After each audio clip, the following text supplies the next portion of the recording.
देव्यै च तस्यै जनकात्मजायै नमोऽष्टरुद्रेन्द्रयमानिलेभ्यो नमोऽष्टचन्द्रार्कमरुद्गणेभ्यः ॐ नमः परमहंसास्वादितचरणकमलचिन्मकरन्दाय भक्तजनमानसनिवासाय श्रीरामचन्द्राय विश्वसर्गविसर्गादिनवलक्षणलक्षितं श्रीकृष्णाक्षं परं धाम जगद्धाम नमामि तत् नारायणं नमस्कृत्य नरं चैव नरोत्तमं देवीं सरस्वतीं व्यासं ततो जयमुदीरयेत् गुरुर्ब्रह्मा गुरुर्विष्णुर्गुरुर्देवो महेश्वरः गुरु साक्षात् परब्रह्म तस्मै श्रीगुरवे नमः। अखण्डमण्डलाकारं व्याप्तं येन चराचरं तत्पदं दर्शितं येन तस्मै श्रीगुरवे नमः।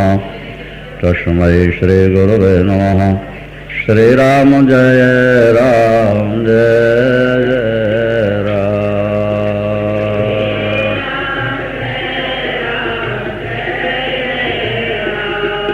श्रीराम जय राम जय जय राम।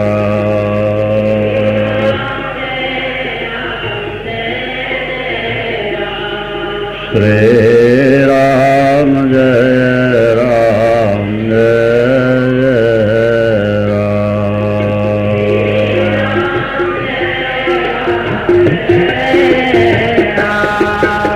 धर्म की अधर्म का प्राणियों में विश्व का गो हत्या गौ माता की हर हर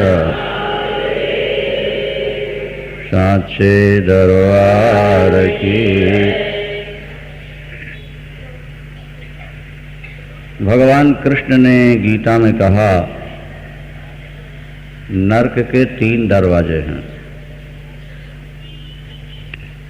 3 दोषों से व्यक्ति बच जाए तो उसे नरक के दरवाजों से कभी प्रवेश नहीं करना होगा। यमराज के कभी दर्शन भी नहीं होंगे यमदूतों के। त्रिविधम नरकश्येदम त्रिविधम नरकश्येदम द्वारम नाशनमात्मनः कामः क्रोधस्तथा लोभस्तस्माद् एतत्त्रयं त्यजेत्।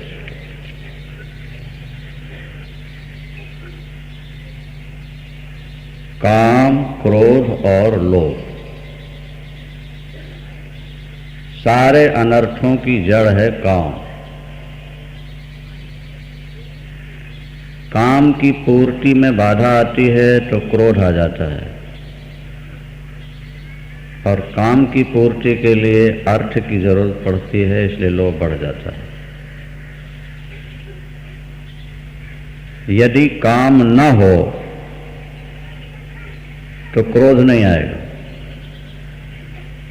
आपकी इच्छा पर जब व्याघात होता है, आपकी इच्छा पर जब ठोकर लगती है, आप जो चाहते हैं जब नहीं हो पाता तो क्रोध आ जाता है।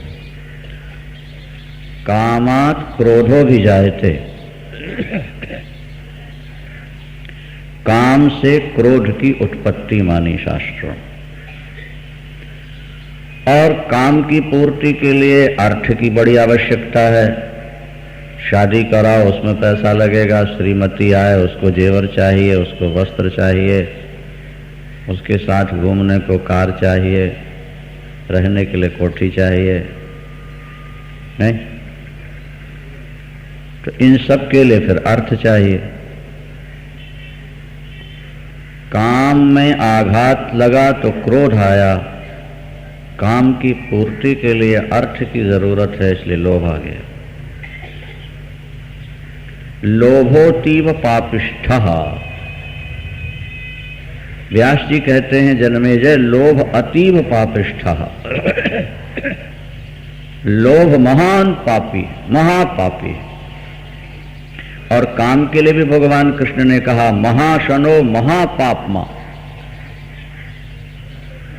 काम के बारे भगवान कृष्ण कहते महाशनो, और महापापमा। काम का भोजन बहुत है, इसका पेट जल्दी भरता नहीं, कि नित नए पदार्थ चाहता है। जैसे गाय नित नया घास चाहती है, इसी तरह वासना भी नित नई स्त्री, नित नए पुरुष चाहता है।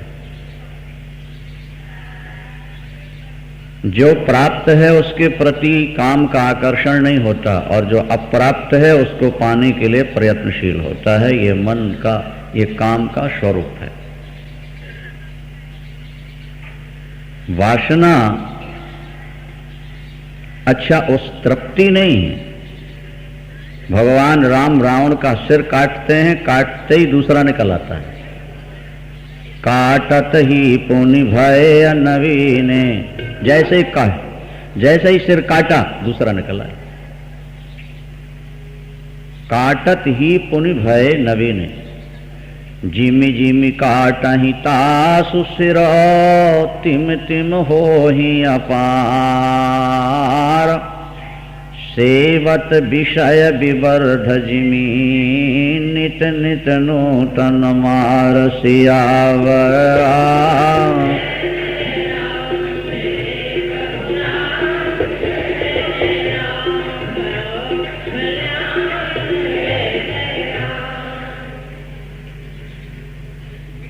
भगवान राम सिर काटते हैं, दूसरा निकल आता है। भुजा काटते हैं, दूसरी निकल आती है। गोस्वामी जी उदाहरण देते हैं कि सेवत विषय विवर्ध जीव, जैसे विषयों का सेवन करने से वासना मन नित नई वस्तु चाहता है, नित नई वस्तु चाहता है। अपनी खुद की स्त्री बड़ी सुंदरी है, लेकिन वहां आकर्षण नहीं होगा, दूसरे की औरतों को देखकर मन ललचाता है। स्वयं का पति बहुत सुंदर स्मार्ट है, लेकिन फिर भी वहां आकर्षण नहीं है, दूसरों के प्रति मन में आकर्षण होता है।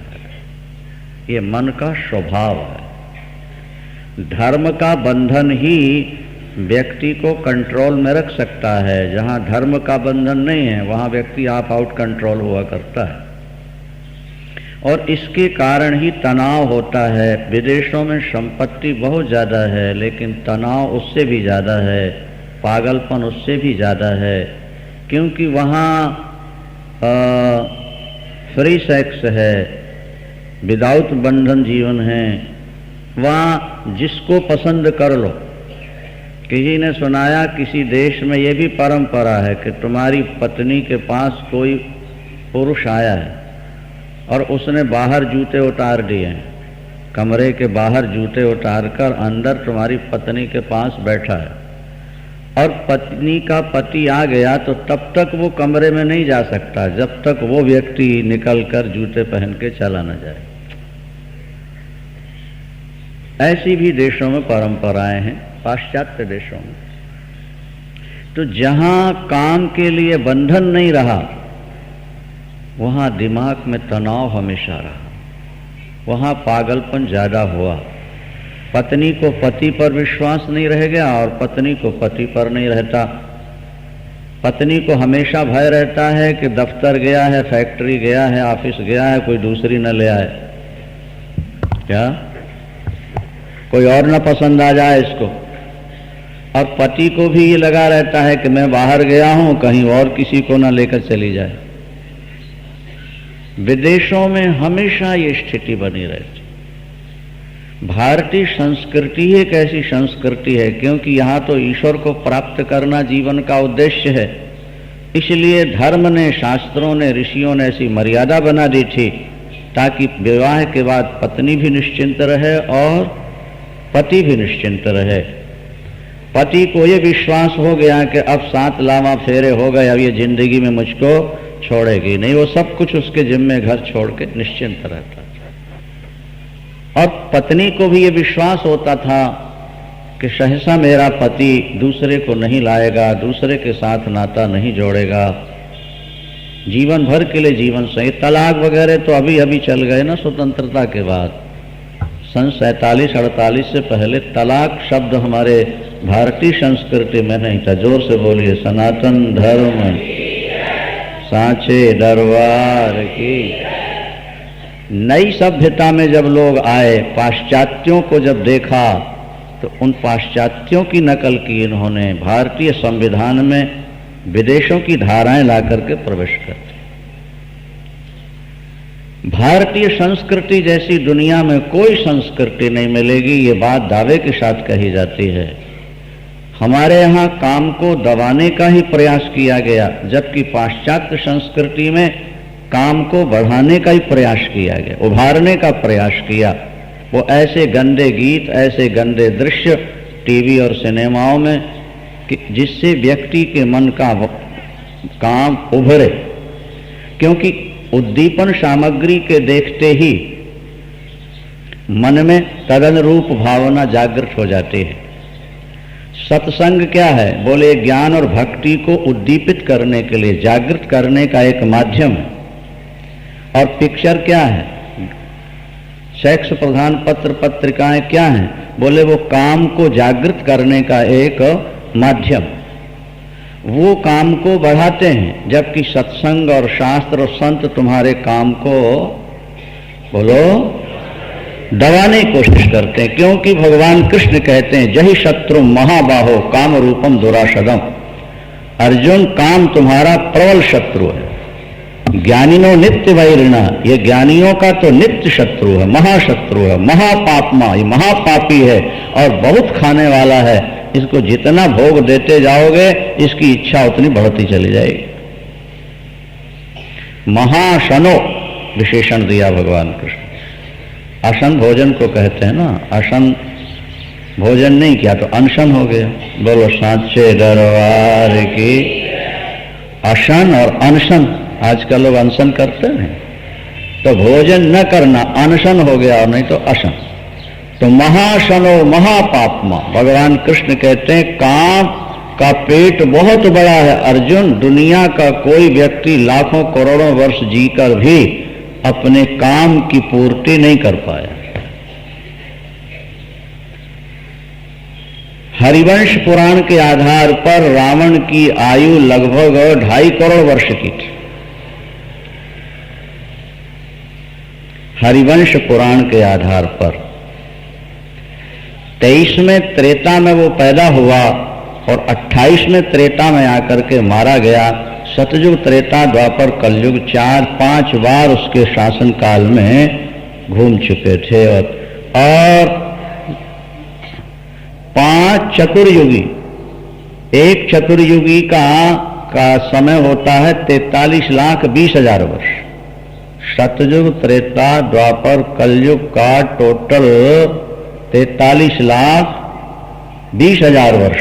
चारों युग एक बार चक्कर लगाते हैं, लाखों बार आए। तो 23वें त्रेता में वो पैदा हुआ और 28वें त्रेता में मारा गया। 5 चतुर्युगी उसने हो गए। तो 43 को 5 से आप गुणा करो और लगा लो टोटल कितना, 2.5 करोड़ वर्ष हो जाता है। उसने शादियां कितनी कराई? तुलसीदास जी ने कहा गिन के तो नहीं बता सकते, यही कहेंगे कि बहु सुंदर वर्ण है, बहु सुंदर वर्ण। देव, जक्ष, गंधर्व, नर, किन्नर, नाग, कुमारी। देव कन्या, नाग कन्या, गंधर्व कन्या, नर कन्या, जो सुंदरी मिली वो सबके साथ विवाह करता है। कौन? राम। देव, जक्ष, गंधर्व, नर, किन्नर, नाग, कुमारी और जीति बरी निज बाहुबल, बहुत सुंदर वर्ण। लेकिन इसके बाद भी 2.5 करोड़, लगभग 2.25 करोड़ वर्ष, 2 करोड़ वर्ष भोग भोगने के बाद, इतनी शादियों के बाद भी जब शूर्पणखा ने सीता जी की सुंदरता का वर्णन किया तो सीता हरण करने चल पड़ा। और अशोक वाटिका में वहां जाकर कहता है, अशोक वाटिका में रावण के सीता जी के सामने जाकर कहता है कि सिर्फ एक बार मुस्कुरा के मुझे देख दो, मंदोदरी पटरानी को तुम्हारे चरणों की दासी बना दूं। तब मंदोदरी आदि सब रानी तब अनुचरी करो पन मोरा, एक बार बिलोक मम और। इस काम ने कितना पाप कराया है। एक राजकुमार चंद्रहास, जिसके पिता बड़े धार्मिक थे, प्रजा पालन में सदा लगे रहते थे। प्रजा पालन, भजन और पूजन यही उनका दैनंदिन कार्य था। अचानक दूसरे रियासत के राजा ने उन पर चढ़ाई की और महाराज युद्ध में मारे गए। एक ढाई थी जो बड़ी ईमानदार सहृदया, वो चंद्रहास को लेकर पीछे के रास्ते से निकल गई। कई लोग बड़े ईमानदार होते हैं और इतिहास उनको सदा याद करता है। जो व्यक्ति परोपकार करता है, विश्व उसको सदा याद करता है। आप परिवार के लिए करोड़ों अरबों कमा के मर जाओ, साल 2 साल में परिवार वाले तुम्हें भूल जाएंगे। ज्यादा से ज्यादा मृत्यु के दिन अखबार में तुम्हारी फोटो निकलवा देंगे, बस। ढाई छुपा के ले गई दूसरे रियासत में। स्वयं बेचारी काम करती है और बच्चे का पालन पोषण करती है, और उस बच्चे में उसने संस्कार डाल दिए कि बेटा तेरी रक्षा भगवान ही कर सकते हैं, ये सांचा दरबार ही तेरी रक्षा करेगा, मैं रक्षा करने वाली नहीं, वो जगन माता ही तुझे बचा पाए। बचपना कच्ची मिट्टी है। कुम्हार जैसा घड़ा बनाना चाहे, जैसी सुराही बनाना चाहे, नहीं बन सकता है, लेकिन आग में पकने के बाद परिवर्तन करना चाहें आप तो कच्ची मिट्टी को तो बदला जा सकता है, उसके आकार पकने के बाद। बचपन में आप बच्चों को जैसा बदलना चाहो बदल सकते हैं, बाद में बदलना बहुत मुश्किल होगा, फिर वो आउट ऑफ कंट्रोल हो जाते हैं, फिर वो आपकी बात मानने को तैयार नहीं है, हाँ हाँ कर देते हैं आपके सामने, पर बचपन के बढ़िया संस्कार नहीं थे, इसलिए वो भजन नहीं कर पा रहे। उस बच्चे में ऐसे संस्कार भर दिए धाय ने, आया ने, कि महाराज वो छोटा सा बच्चा करतालें लेकर के गली गली में कीर्तन करता हुआ घूमता रहता है, श्रीमन नारायण नारायण नारायण नारायण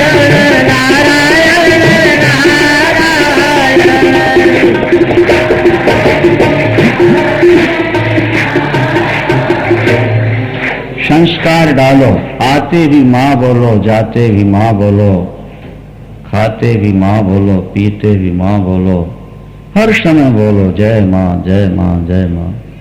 संस्कार भरती है।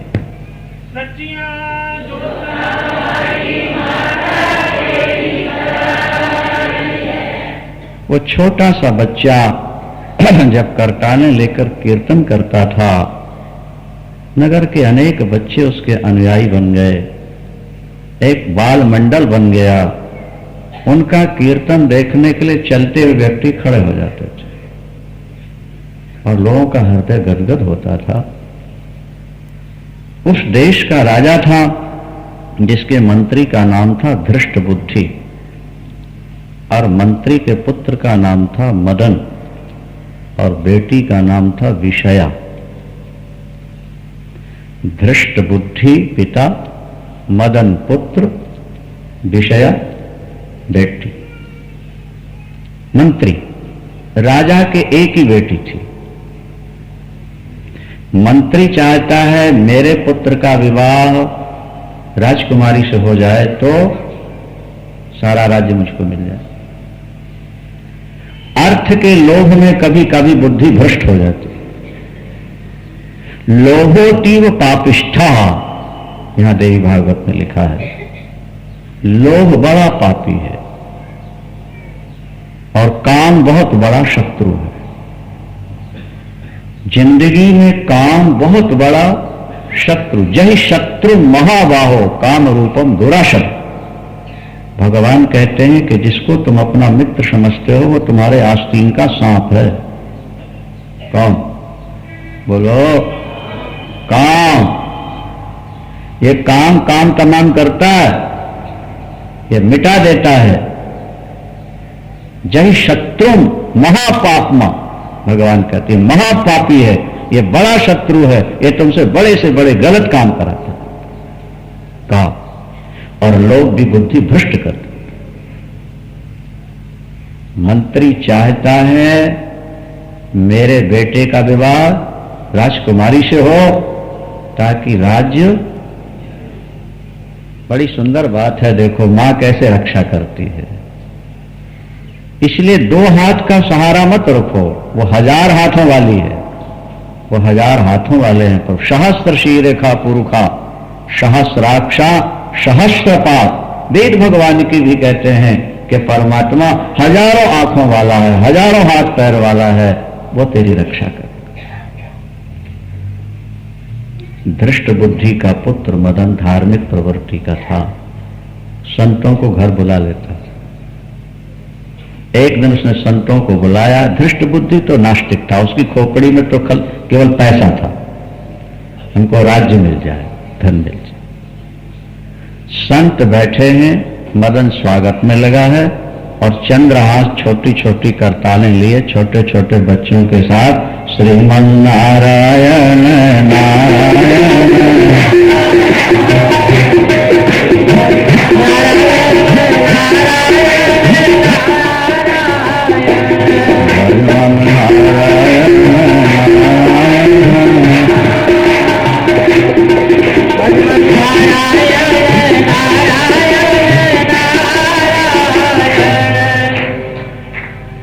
संतों ने देखा इस छोटी उम्र में ये बच्चा कितना बढ़िया कीर्तन करता है और सैकड़ों बच्चों से घिरा हुआ है। संतों ने कहा मदन जरा इनको बुलाओ। आ गए, बोले कीर्तन सुनाओ। लगे नाचने कीर्तन करके। हमारा उनमें जो महामंडलेश्वर प्रमुख संत थे उन्होंने बच्चे को गोद में उठा लिया, प्यार ऐसा उमड़ा, गले से लगाया, उसके हाथ की रेखा देखी। सिद्ध संत थे। उन्होंने कहा भाई ये लड़का तो इस देश का राजा बनेगा,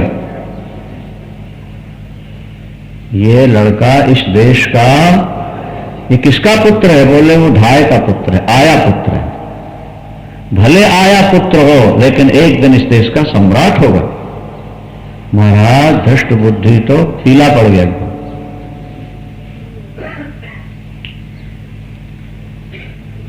सभा विसर्जित हुई, जल्लादों को बुलाया, ये लो थैली असरफियों, इस बालक का अपहरण करो और जंगल में ले जाकर टुकड़े टुकड़े करके खत्म करो।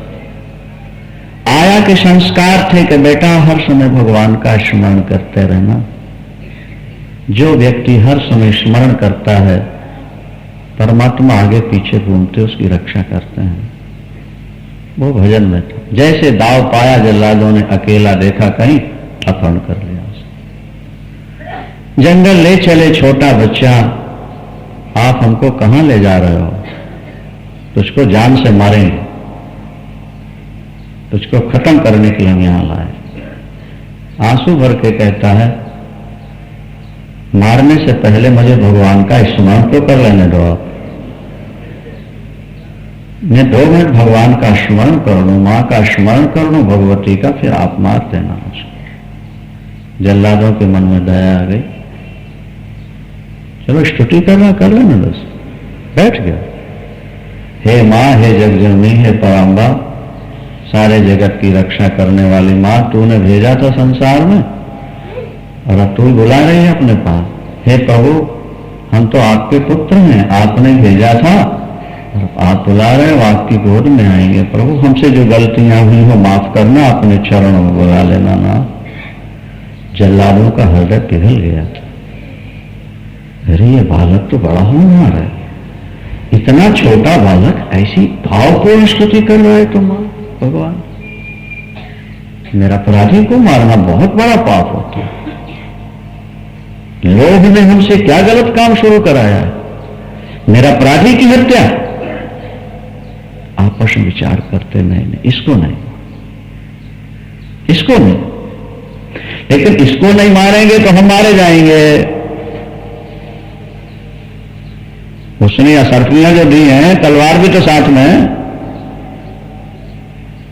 क्या करें, क्या उपाय? सोचने लगे परमात्मा हमें कोई बुद्धि दे, युक्ति दे कि हम इस जघन्य पाप से बचें, एक भक्त की हत्या से बचें और हम पर भी कोई वार ना हो। देखा तो उसकी 6 अंगुलियां थी।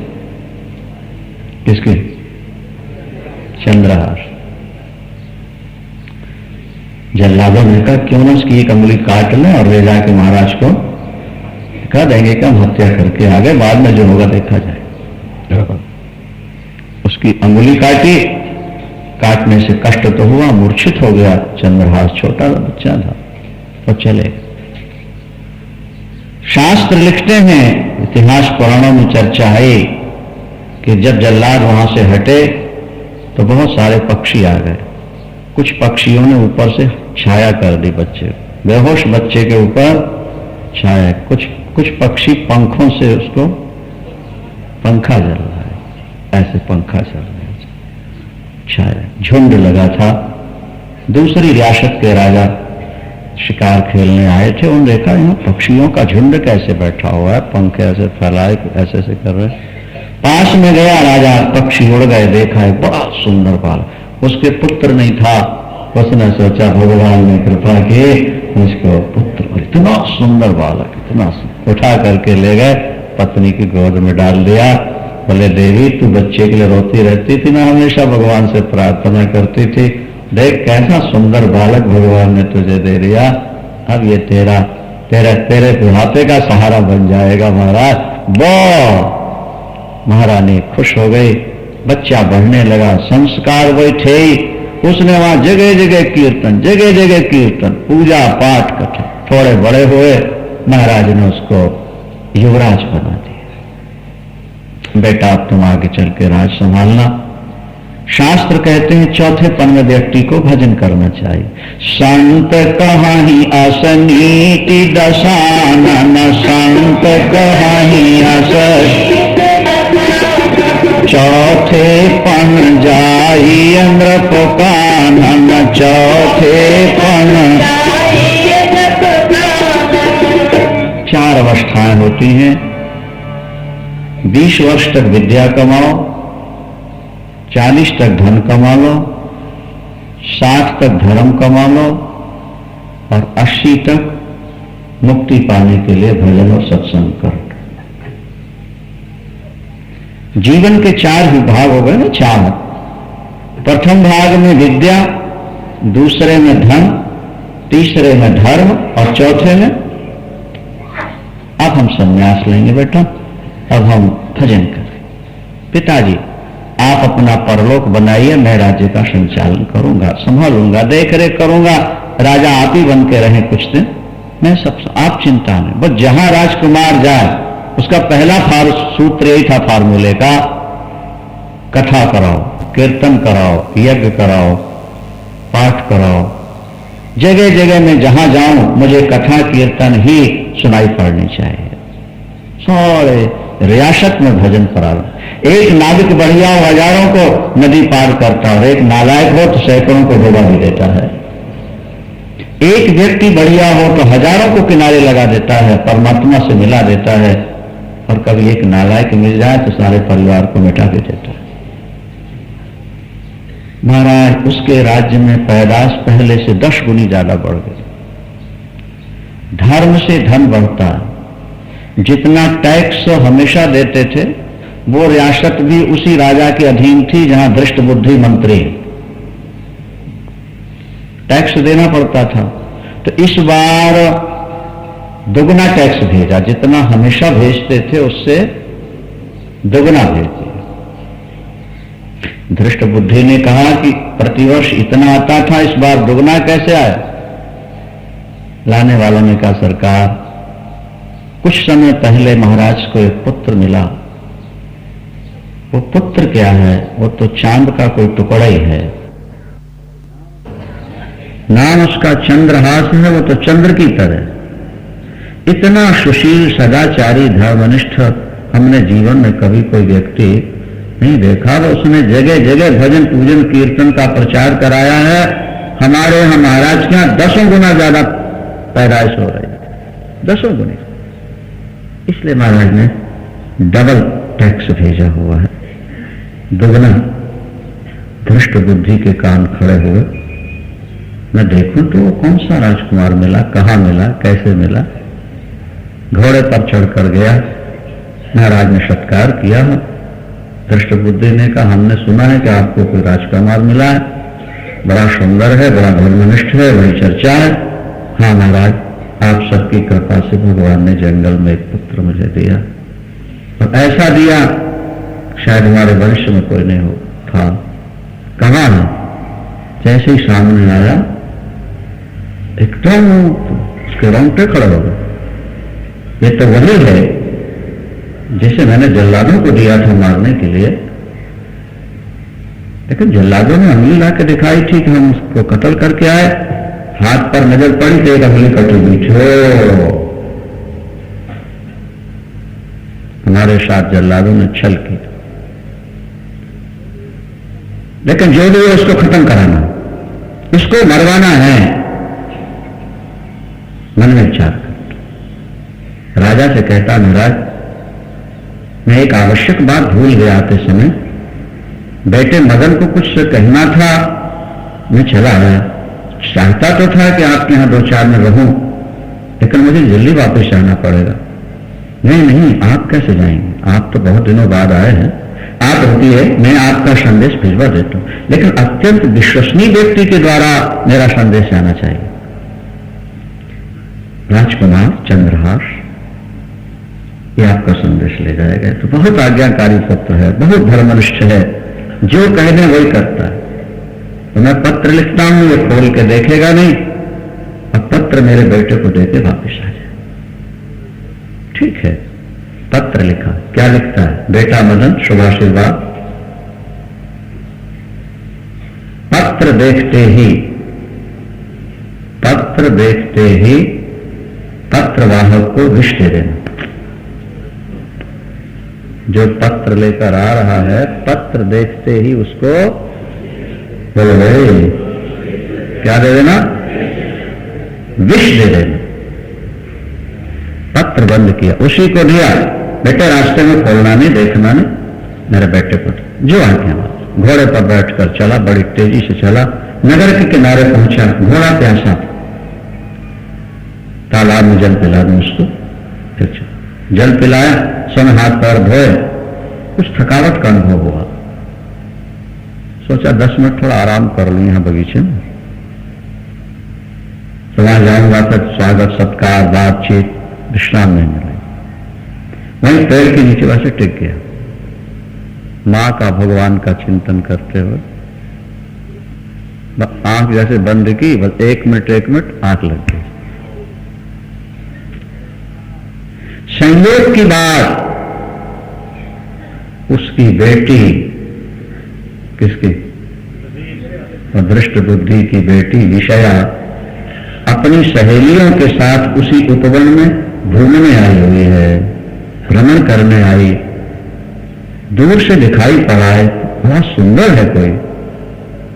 सहेलियों के साथ आगे बढ़ती गई, कुछ आगे बढ़ी, देखा उसके स्वरूप को, आश्चर्य हो गई, इतना सुंदर लड़का, ये किसका पुत्र होगा, ये कहां जा रहा है? और संयोग की बात, जब वो आंख लगी, थोड़ा तिरछा हुआ ना, तो जेब का पत्र आधा बाहर निकल आया था। उसने धीरे से पत्र को, देखो परमात्मा कैसी रक्षा करता है, ये देखने वाली बात है ना, मां कैसे बचाती है जी। उसने पत्र खोला, उसमें लिखा है, बेटा मदन शुभाशीर्वाद, पत्र पाते ही पत्रवाहक को विष दे देना। नहीं नहीं, मेरे पिताजी इतना क्रूर कर्म क्यों करेंगे, इतने सुंदर वाला को विष क्यों देंगे? हो सकता है विषया दे देना, लिखते लिखते विष लिख गया होगा। बोलो साचे दरबार की। एक अक्षर बन गया। ये देखो, या देवी सर्वभूतेषु बुद्धि रूपेण संस्थिता, नमस्तस्यै नमस्तस्यै नमस्तस्यै। नाखून बड़ा था, छोटी अंगुली का, काजल उसने नाखून से जरा सा निकाला, विष के आगे या लिख करके पत्र बंद किया, उसने जेब में डाल दिया। आंख खुली, पहुंचा, मदन को पत्र दिया। पिताजी ने आवश्यक संदेश भेजा है, उसमें लिखा है, बेटा मदन शुभाशीर्वाद। पत्र देखते ही पत्र वाहक को क्या देना है? विषया। पिता ने लिखा विष देना, लेकिन या विषया नहीं। आज्ञा पालक मदन तत्काल महाराज को बुलवाता है कि पिताजी तो वहां गए हुए हैं और ये लिखा है, मैं अपनी बहन तत्काल ब्याहूंगा। उसी से मंडप गड़ाया और महाराज सेरा बनवाया और तत्काल वो बना।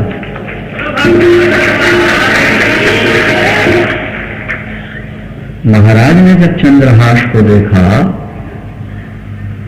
इतना सुंदर बालक, इतना विनयी, इतना नम्र, इतना सुशील, और जिसके ओठ हिल रहे हैं, मां का नाम ले रहा, प्रभु का नाम ले रहा है, परमात्मा का नाम ले रहा, क्यों ना मैं अपनी बेटी ही इसको ब्याह दूं। राजाओं के तो अनेक रानियां हुआ करती हैं, ऐसा सहयोग दामान मिलेगा, मैं एकांत में भगवान का भजन करूंगा बैठ करके, राज ये संभाल लेगा। महल में गए, रानी को सुनाया। महारानी ने कहा, महाराज बहुत अच्छी बात है, अगर ऐसा है तो करिए तैयारी। उसी से मंडप गढ़ना शुरू हो गया। इतने में धृष्ट बुद्धि को चैन नहीं पड़ी, पीछे से क्या हुआ परिणाम देखा। आश्चर्य का ठिकाना नहीं कि विषया के बगल में बैठा है, विषया की मांग में सिंदूर, हाथ में चूड़ा, मेहंदी, विवाह हो चुका है। तो हे परमात्मा, हो क्या रहा है? मैं जो कदम उठा रहा हूं सारे उल्टे हो रहे हैं। भले मेरी बेटी विधवा हो जाए। देखो लोग कितना पापी है। भले मेरी बेटी, इसकी हत्या करवा। बेटा मदन, बेटा चंद्रहास, पिताजी देवी पूजा के लिए गए थे तुम कि नहीं विवाह से पहले? नहीं पिताजी, मैंने पत्र दिया मदन को और मदन जी ने तत्काल शादी कर दे मेरे। मुझे मालूम नहीं आपने पत्र में क्या लिखा था, उन्होंने इतनी जल्दी कि एक मिनट में सब कुछ हो गया।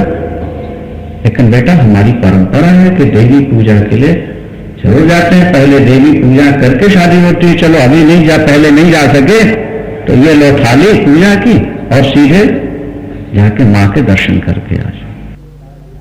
यहां जल्लादों को रुपया दिया, बस करो बात बात बात करना। बोलो सांचे दरबार की। जल्लादों को फिर रुपए दिए, अब तुम देवी के मंदिर में जाकर तलवार लेकर खड़े हो जाओ। और जैसे ही सिर अंदर आए, जैसे वैष्णो देवी में दरवाजा झुक के जाना पड़ता है, उस मंदिर का भी दरवाजा कुछ ऐसा ही था कि गेट पार करते ही सिर झुक जाए मां के चरणों में। पहले ऐसे बनते भी थे।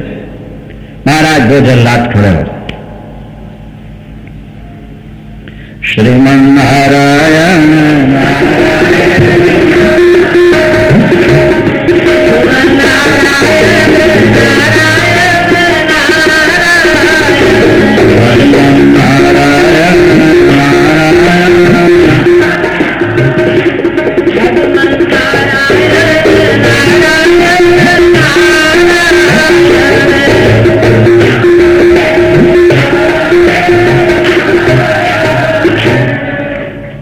मारने वाले से बचाने वाला बहुत बड़ा है, बहुत बड़ा है। सज्जनों, हमारे शास्त्र कहते हैं, ध्यान से सुनिए, हमारे शास्त्र कहते हैं यदि दुष्टों की योजनाएं सफल होती रहती तो संसार में संतों का नामो निशान न रह गया होता। दुष्टों ने सदा संतों को मिटाने की कोशिश की है, लेकिन संतों के रक्षक भगवान ने सदा संतों की, भक्तों की रक्षा की। सोन मुनि तो ही कहो सरोषा, सोन मुनि तो ही कहो भजहि जे मोहि तज सकल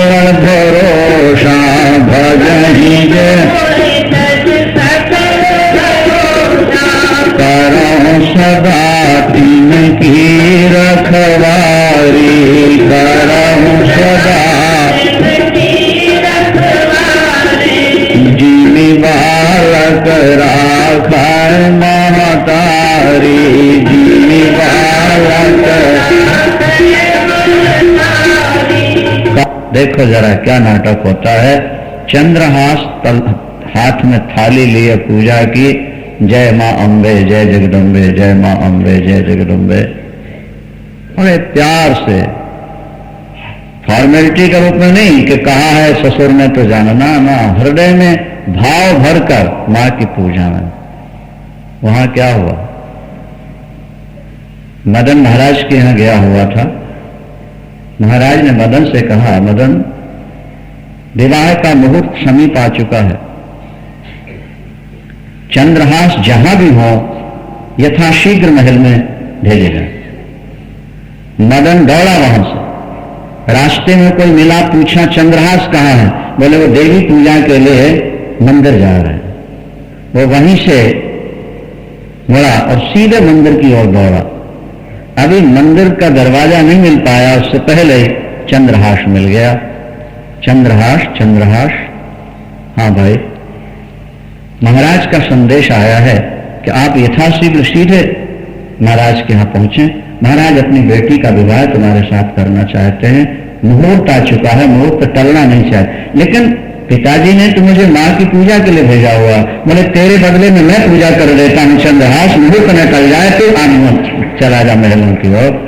थाली ले ली मदन ने, चंद्रहास सीधे जा रहे हैं महल की ओर। और भ्रष्ट बुद्धि वहां से बुलाया गया क्योंकि राजकुमारी की शादी है, वो वहां पहुंच रहा है। यहाँ चंद्रहास पहुंचा, उसको बेदी में बैठा दिया, राजकुमारी को बुला दिया, पूजन चल रहा। जैसे धृष्ट बुद्धि पहुंचा एकदम कांप गया। उसने कान में पूछा मदन कहाँ है? बोले मेरी थाली लेके पूजा करने गया। भागा वहां कि कहीं अंदर ना प्रवेश करते।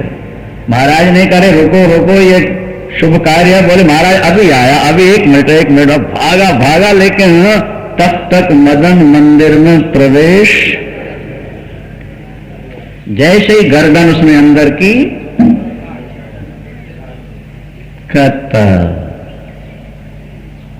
दृष्ट बुद्धि जब पहुंचा महाराज, धड़ अलग पड़ा है, सिर अलग पड़ा है मदन का, खून भरा हुआ।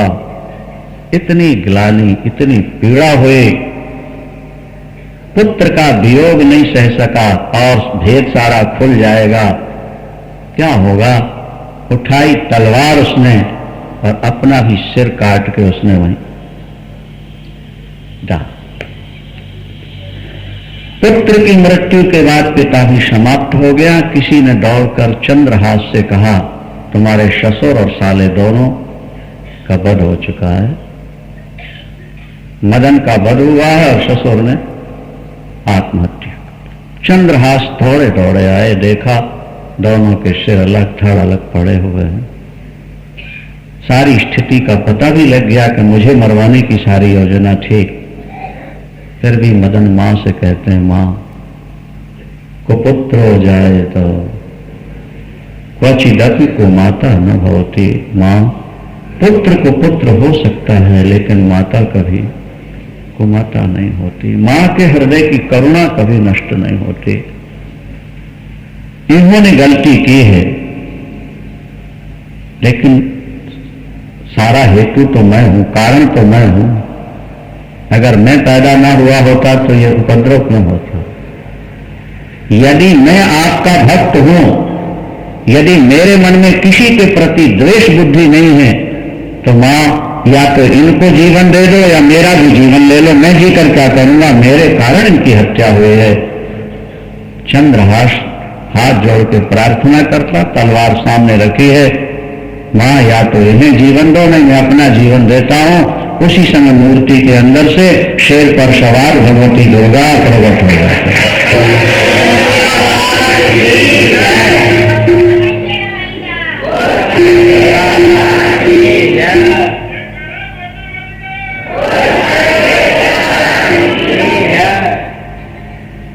मां की मधुर मूर्ति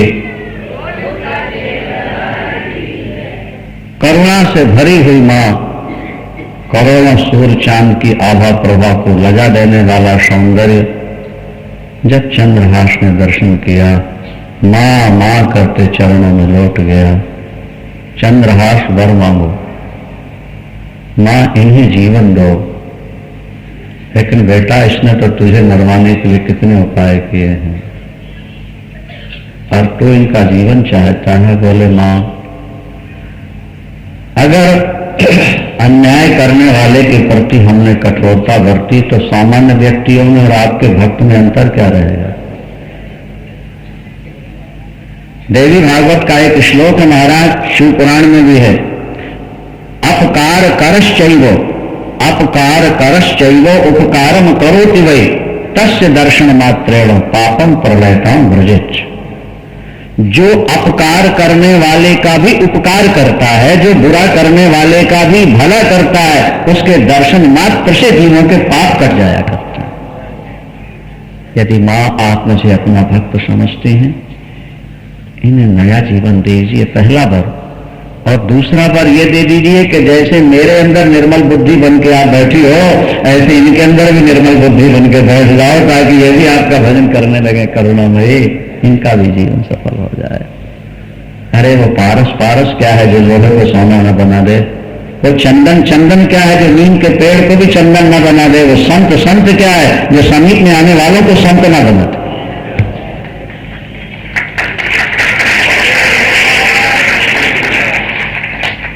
संत का संतत्व इसी में है कि वो समीप में आने वालों के अंदर भी वो संस्कार भरते। बेटा, तेरे हृदय ने मेरे मन को परिवर्तित कर दिया, इनका सिर धड़ से जोड़। जैसे ही धड़ से सिर जोड़ा, दोनों जैसे सो रहे हो महाराज उठ करके बैठ गए। देवता पुष्प वर्षाए, बाजे बजाए। अब तो मां ने धृष्ट बुद्धि की वो धृष्ट बुद्धि हर ली और सुबुद्धि प्रदान कर दी। या देवी सर्वभूतेषु बुद्धि रूपेण संस्थिता नमस्तस्यै नमस्तस्यै नमस्तस्यै नमो नमः। धृष्ट बुद्धि ने पहले चंद्रहास को प्रणाम किया, गले लगाया, बहुत रोया, बाद में मां के चरणों में गिरा। मां, तुम्हारे संरक्षण में रह करके जीव सदा निश्चिंत रहता है, उसका कोई बाल बांका नहीं कर सकता जिसे आप बचाना चाहते हो करुणामयी। आपने मेरी बुद्धि में परिवर्तन करके मेरे जीवन के साथ महान उपकार किया। मैं बचा हुआ जीवन में आपके चरणों में ही समर्पित करता हूं। अंतिम श्वास तक मां आपका नाम लेता रहूंगा, आपका स्मरण करूंगा। मेरे पापों को माफ कर देना मां। मां ने कहा, चंद्रहास जैसा दामान तुमको मिला जिसने तुम्हें नया जीवन दिया और निर्मल बुद्धि बनवा दी। भाग्यशाली है वे परिवार जिसमें कोई धर्मात्मा पुरुष पैदा हो जाता है। जाओ मिलकर भजन करो, तुम्हारा कल्याण होगा। मां अंतर ध्यान में प्रणाम करके लौटे। अब तो धृष्ट बुद्धि सुबुद्धि हो चुका था। सारे नगर में क्या सारे राष्ट्र में भजन पूजन कीर्तन का विस्तार हुआ। सारा वातावरण ही भजन में बन गया और अंत में सब पर भगवान की कृपा हुई कि वैकुंठवासी होते हैं। देवता पुष्प वर्षाए मारे रहे।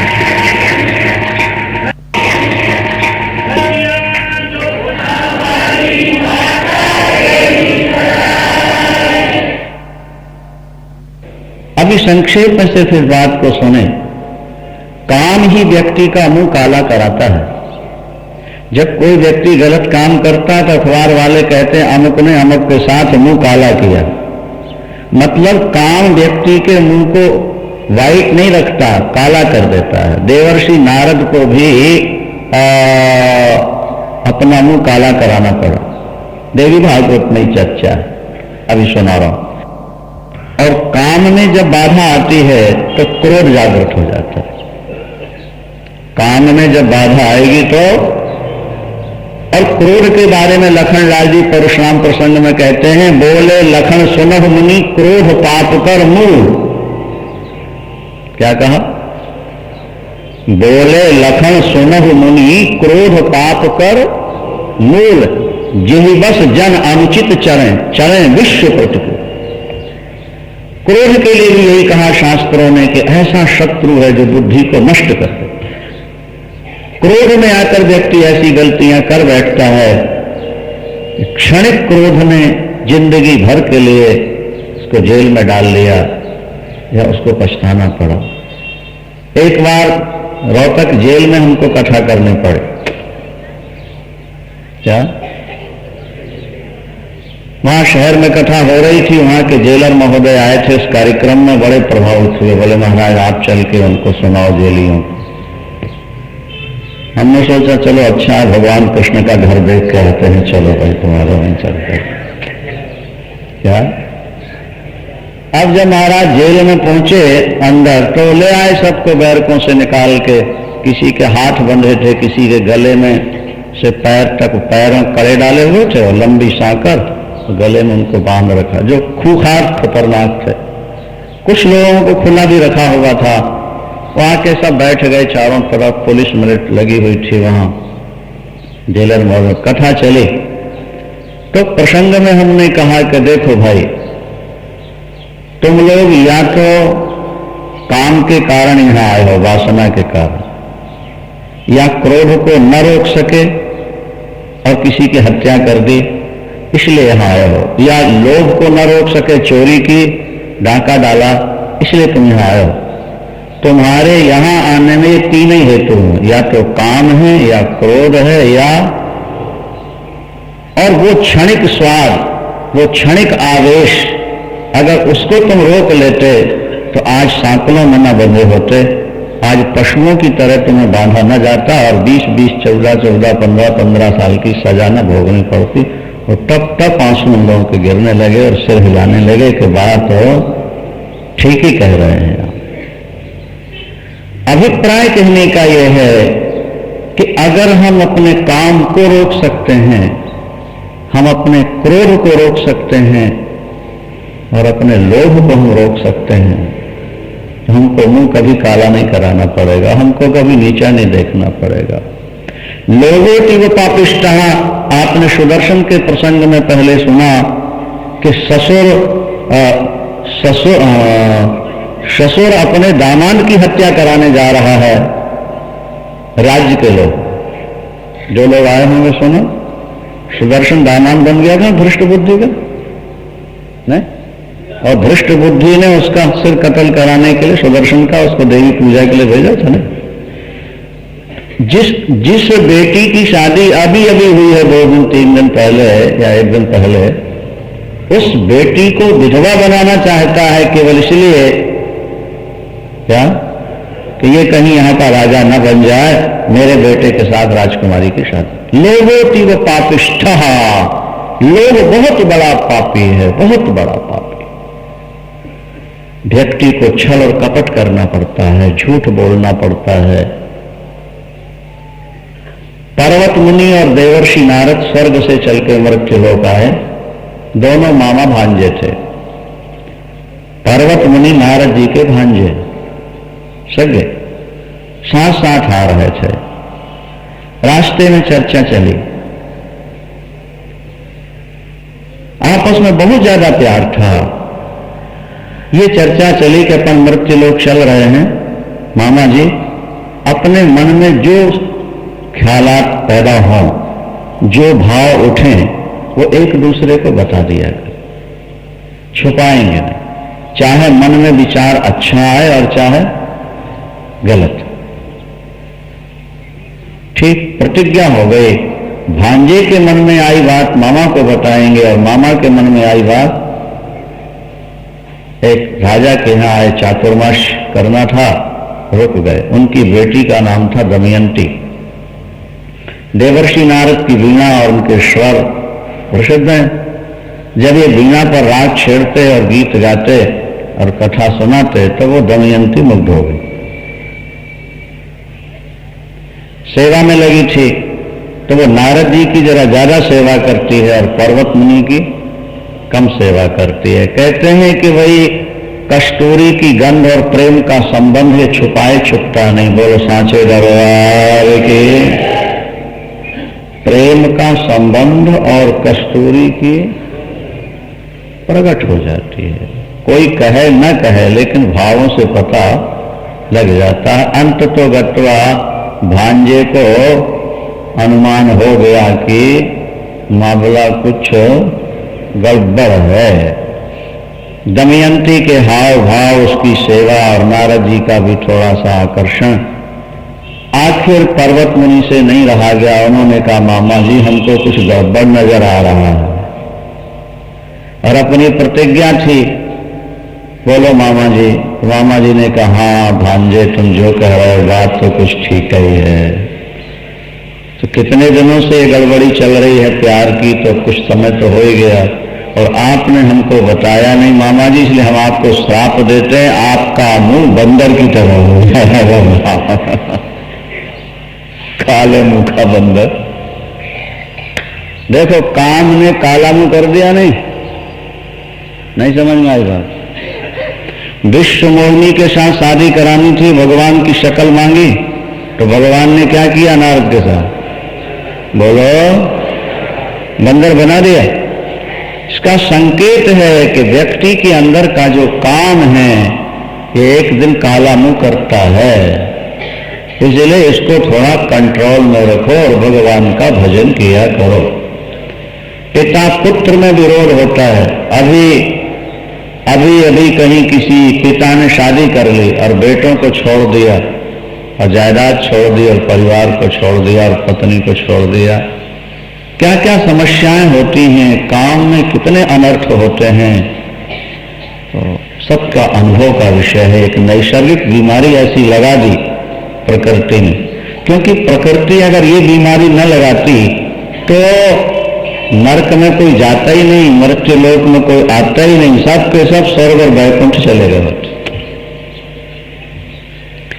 अब बंदर का मुंह बन गया तो नारद जी को क्रोध आ गया। काम से क्रोध होता है ना, मेरी बंदर की शक्ल बना दी, क्रोध आ गया, शादी नहीं कराएगी ये। पहले तो सुंदर थे ना, तो उन्होंने भी क्रोध में श्राप दे दिया, जाओ तुम्हारी स्वर्ग जाने की गति रुक जाए। पर्वत मुनि ने नारद जी को श्राप दिया, नारद जी ने उन्होंने बंदर का मुंह बना दिया, उन्होंने स्वर्ग जाने की गति रोक दी। अब सब मां पराम्बा के उपासक जो मुंह से निकल जाए हो जाता है।